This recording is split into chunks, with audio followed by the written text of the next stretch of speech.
बात है कि मेरे पास एक पेशेंट आई, उसे मैंने इंजेक्शन प्रिस्क्राइब किया। जब वो उसने इंजेक्शन लगवाया है तो स्टाफ मेरे पास भागती गई, उसके हाथ पैर कांप रहा था। मैंने कहा क्या हो गया भाई, क्यों इतने ज्यादा परेशान हो? कहने लगी कि मैडम उसके ना चेहरे पे सूजन आ गई है, उसकी पूरी बॉडी पे लाल लाल से दाने उभार से आ गए और पूरे उसके जो है ना खारिश हो रही है शिद्दत की जिस्म पे। तो मैं फौरन रश करके गई, मैंने उसे एंटी एलर्जिक लगवाया क्योंकि उसे एलर्जी हो गई थी उस दवा से। इसी तरह का एक और वाकया मेरे हस्बैंड बता रहे थे कि सारे दोस्त मिलके जो है वो डाइन आउट पे गए, वापिस आने लगे जब तो उनके दोस्त की अचानक तबीयत खराब होने लगी, उसे सांस नहीं आने लगा और उसके ना पूरे जिस्म पे खारिश शुरू हो गई। तो ये तो परेशान हो गए ये लोग कि हुआ क्या है ये, क्योंकि तो नॉन मेडिकल फील्ड के हैं तो इन्हें समझ ही नहीं आया कि ऐसा क्या हुआ है। तो उनके दोस्त ने पूछा कि ये बात बताओ कि इसमें दही तो नहीं था? तो इन लोगों ने कहा कि हाँ कढ़ाई में तो दही था। तो तब पता लगा कि उसे दही से एलर्जी थी और उसने वो कढ़ाई खाई, उसे नहीं मालूम था कि कढ़ाई में दही पड़ा हुआ है, तो उसे एलर्जिक रिस्पॉन्स होने लगा। इसी तरह मेरे साथ होता है कि अगर मैं कोई मूंगफली वगैरह खा लूं, रात भर मुझे खुजाते हुए गुजर जाती है। इसी तरह एलर्जी किसी भी फूड से हो सकती है, किसी भी चीज से हो सकती है। अब आते हैं कि एलर्जी के साइन एंड सिम्टम्स यानी अलामात क्या क्या होती हैं। तो देखिए सबसे पहले मैं आपको बताऊं कि जो एलर्जी के साइन एंड सिम्टम्स होते हैं वो ये होते हैं कि आपको छींके आएंगी, आपकी आंखों से पानी आ रहा होगा, आपको इचिंग हो रही होगी around the eyes and nose, यानी कि आंखों के और नाक के पास आपको ऐसा लगेगा कि आपको खारिश सी हो रही है, आपकी पूरी बॉडी पे खारिश होगी, आपके मोटे मोटे लाल से धब्बे पड़ जाएंगे, दाने पड़ जाएंगे, आपके सांस लेने में मसला हो सकता है, आपको छींके बहुत ज्यादा आ रही हैं। इसके अलावा कुछ सिवियर किस्म की एलर्जीज भी होती हैं जिसे हम एनाफाइलेक्टिक शॉक भी कहते हैं। उसमें क्या होता है कि इस हद तक शदीद किस्म की एलर्जी होती है, जैसा कि मैंने आपको पहले भी बताया कि मरीज की सांस की नाली का जो पाइप है वो स्वेल हो जाता है, उसकी वजह से सांस भी नहीं आता। कुछ मरीजों को ऐसा भी होता है कि उनका ब्लड प्रेशर बिल्कुल ड्रॉप हो जाता है।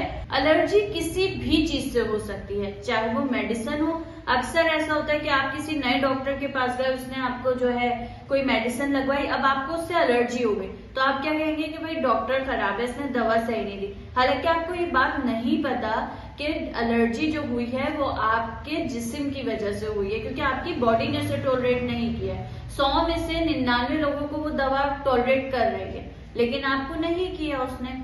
लोगों को परफ्यूम से एलर्जी हो जाती है, वो परफ्यूम नहीं लगा सकते, छींके आने लगती हैं। इसके अलावा कारपेट्स वगैरह से हो सकती है, डस्ट होती है, पोलन से होती है, फूलों से एलर्जी होती है, लोग डस्ट एलर्जी होती है, लोगों को बाहर जाते हैं छींके आनी शुरू हो जाती हैं।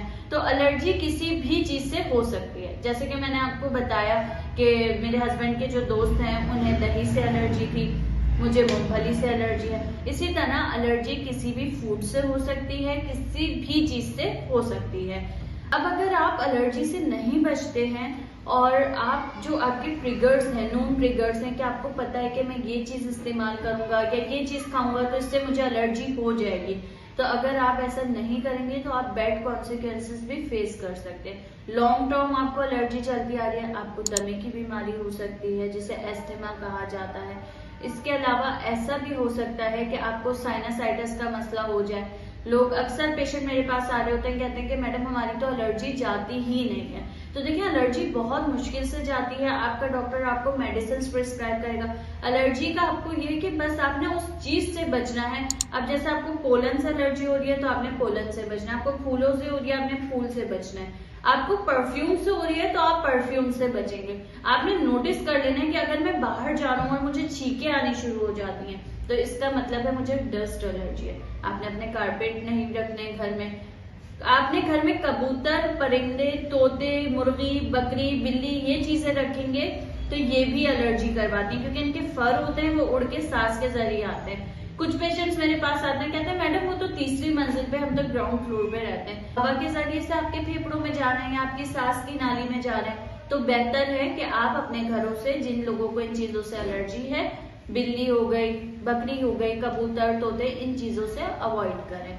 कुछ लोगों को धुएं से एलर्जी हो जाती है, तो इसका जो एलर्जी का इलाज है, जो आपका नोन ट्रिगर है, आप उससे अवॉइड करें। एंटीऑक्सीडेंट वाली चीजें लें, कहवा लें, कहवे में एंटी एलर्जिक प्रॉपर्टीज पाई जाती हैं। इसके अलावा आप बाहर जाने तो आप मास्क का इस्तेमाल करें और साथ साथ एंटी एलर्जिक अपने डॉक्टर की बताए करदा नुस्खे पे अमल करते हुए एंटी एलर्जिक का इस्तेमाल करें।